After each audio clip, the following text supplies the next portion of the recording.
Most crazy ending of a book that I have read. I've read this 3 times now, even though I gave it 2 stars. Hi guys, welcome back to my channel. Sorry, my voice is not very good at the moment. My second video I'm filming now and it's slowly deteriorating.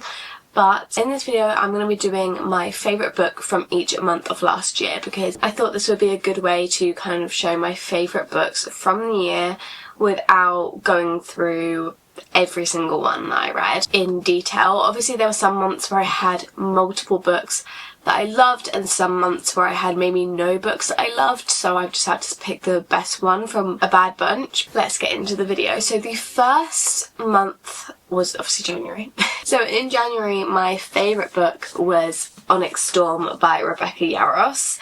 This one was always going to be my favourite book from January. It came out a week before my birthday as well, so I feel like I've got like a little bit of a connection to this book, so it reminds me of my birthday. Obviously I love the Fourth Wing series and I'd been waiting since Iron Flame for this book, so I was very excited for it. It was a very great time reading it. I know a lot of people didn't enjoy this one. Personally I did, but I can understand why people don't like it, because a lot of the times in fantasy series, the more political it gets, the less people like it. As the books go on, the more political it all gets, because there's more things that come into it.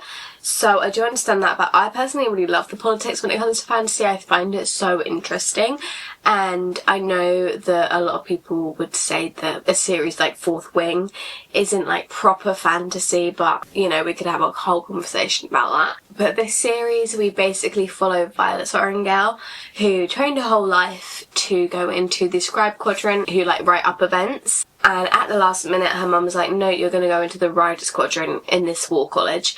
And she has to kind of use her wits to get through, because she doesn't have the strength that the other riders have or the training that the other riders have, and a lot more happens from there.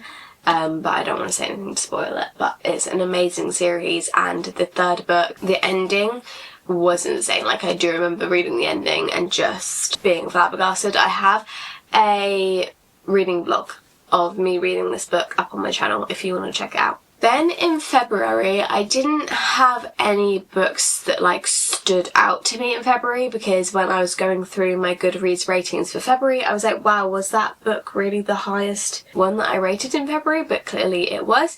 And that is Out of the Woods by Hannah Bonham Young. I did give it 4 stars. I did enjoy it. Maybe if I read it now I'd be a little bit more harsh, give it 3.5, but don't get me wrong, I still enjoyed it. I just don't think it was anything to write home about, and I don't really remember it that well. But we basically follow this couple, is it Sarah and Caleb? Is that their names?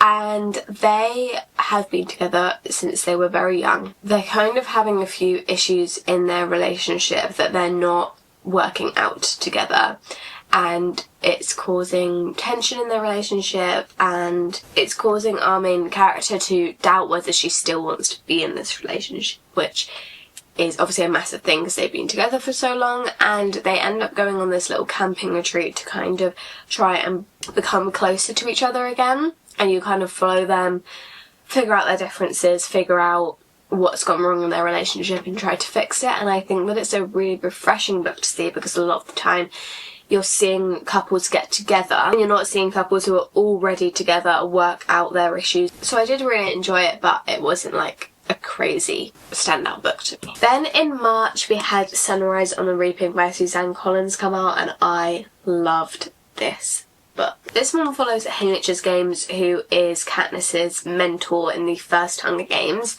and his games was a quarter quell, which means that it was a special Hunger Games, and there were double the amount of contestants. We follow his games in the lead up to his games and the aftermath of his games, and it's a very heartbreaking book, because if you know Haymitch, you know that he has been through a lot, and we see in the Hunger Games that he has been through a lot in his life and he has a lot of issues, and this basically reveals to us where those stemmed from. So it's very emotional, but I think that it was written so well, and it was like the Hunger Games energy, but with Suzanne Collins writing now, which is obviously going to be better than when she wrote The Hunger Games when she was younger. And I think that it is such an amazing book, and it's one of my favourite Hunger Games books, even though it's not in the original trilogy, which just shows how good it is. Then in April, I started my Crescent City journey. You're going to notice a bit of a theme through the months when I read these books, but my favourite book of April, I'm losing my voice a bit, was Crescent City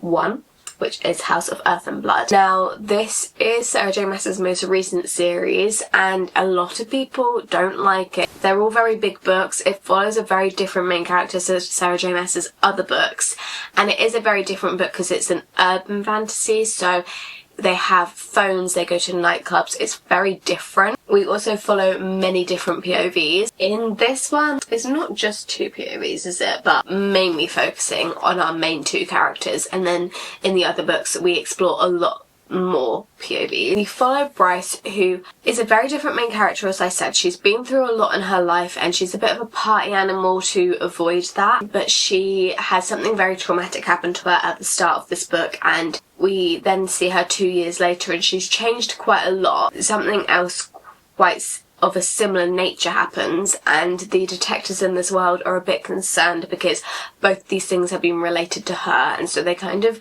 employ Hunt, who is our male main character, to be her bodyguard, kind of keep an eye on her, spy on her a bit, and then her and Hunt also try and figure out what is going on in this world. So it's a little bit of a mystery, it's a little bit of a romance and fantasy, and I think that it combines the best things from so many genres and puts it into one book, and I really, really enjoy it. Oh my god, I'm forgetting what month we're in. May. My favourite book was House of Sky and Breath, which is the second book in the Crescent City series. Obviously, I'm not going to explain too much more about what happens in this book because I don't want to spoil anything, but this book has the most crazy ending of a book that I have read this past year, maybe ever. It was such a crazy ending. Like, I still remember the feelings when I was reading the end of this book, and I don't think I'll ever forget the feeling of reading the end of this book. It was amazing. I just loved every part of this book. It follows so many POVs, I love all the characters, and I just think it is written so well. Now we take a bit of a break from Crescent City, and in June my favourite book was The Invisible Life of Addie LaRue. It was a 4-star, not a 5-star, but I didn't have a 5-star. We follow... It's making my light go weird. Follow Addie LaRue, who kind of makes a deal with the devil. She doesn't want to be remembered, so every time that she meets someone, they then forget who she is. And it's quite fun for the first few years. She can go around and she can do anything that she wants because she is immediately forgotten. She doesn't need to get a job. She doesn't need to do anything she doesn't want to do because she's immediately forgotten. We then follow Addie a bit later on, and she's getting very sick of never being remembered, and it's becoming a little bit depressing in her life.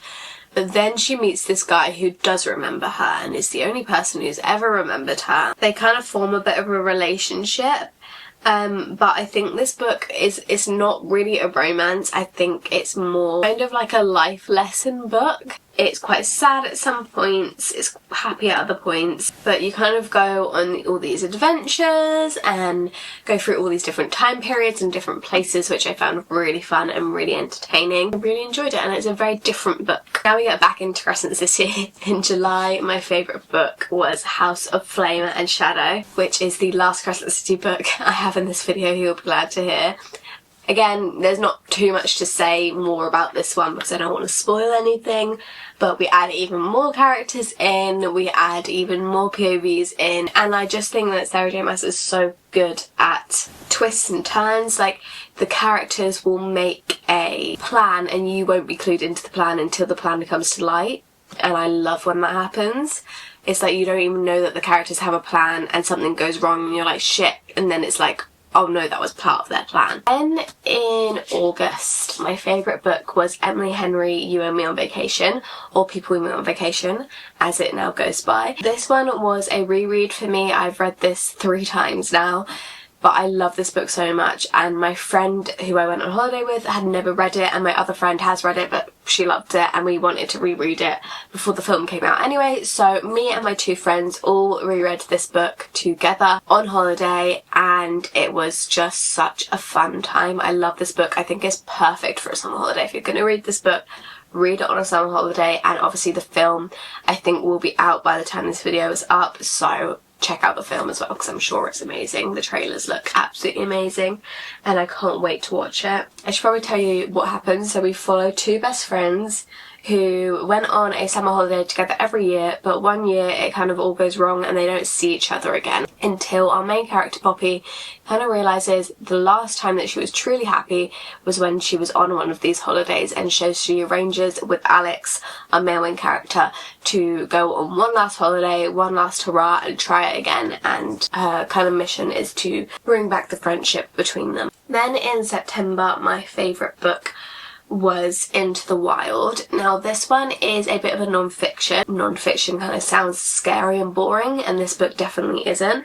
Well, a little bit scary, but it's not boring. So it is written by this author who is writing about another man, but it's true events. This man that we're following, he has this cushy upbringing and he has all of the things that he could ever want, but what he really wants to do is go travelling and go on adventures, and that's what he does, and he goes on so many adventures, and we follow a lot of different ones that he goes on, but his eventual last one was in Alaska, and he lives off the land for months in Alaska, but eventually he meets his death there. But it follows him at home, in his home life, his other adventures leading up to Alaska, and then his adventure in Alaska and how that led to him passing away. And it has his diary entries, and we also follow the adventures of the author and the adventures of other people who have gone to Alaska. It doesn't sound like my sort of book, but I was really surprised and I really enjoyed it. Then in October, my favourite book was My Friends by Frederick Backman. It is Frederick Backman's new one that came out last year. And we basically follow this girl who comes into possession of this painting, which is worth so much money.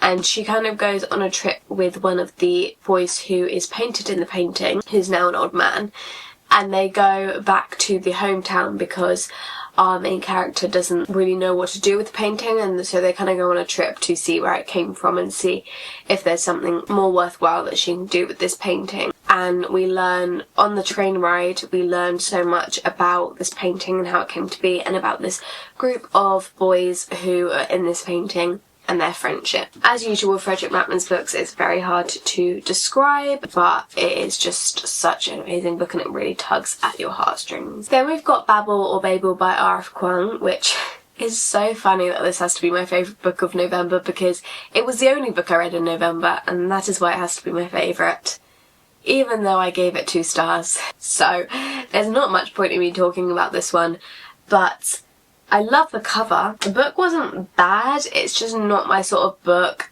I do not like footnotes in a book, I'll tell you that right now. Oh my gosh. It brings me out of the reading, and I can never get in a flow when there's footnotes, and if a book has footnotes, I shouldn't read it. I hate footnotes. I honestly think my reading experience would have been 10 times better without footnotes. I understand in this sort of book why they're needed, but I'm not a fan of them. So it's kind of like a fantasy, but it takes place at Oxford University. We follow this boy who gets adopted by this man to go to Oxford and to learn these languages. And they need to learn these languages so that they can do something with these bars, which are the magic system in this world, but you need to be multilingual to be able to use them. And so they get a lot of young boys over from different countries to kind of use for this purpose, but they have nothing else in those countries to go back to, and that's kind of why they use them. Dark Academia is very hit and miss for me, and this one was a miss. And finally, my favourite book in December was 6 of Crows by Leigh Bardugo. I put this book off for a while, not because I didn't think I was going to like it, but because I thought I was really going to like it, but I wanted to read it in the colder months.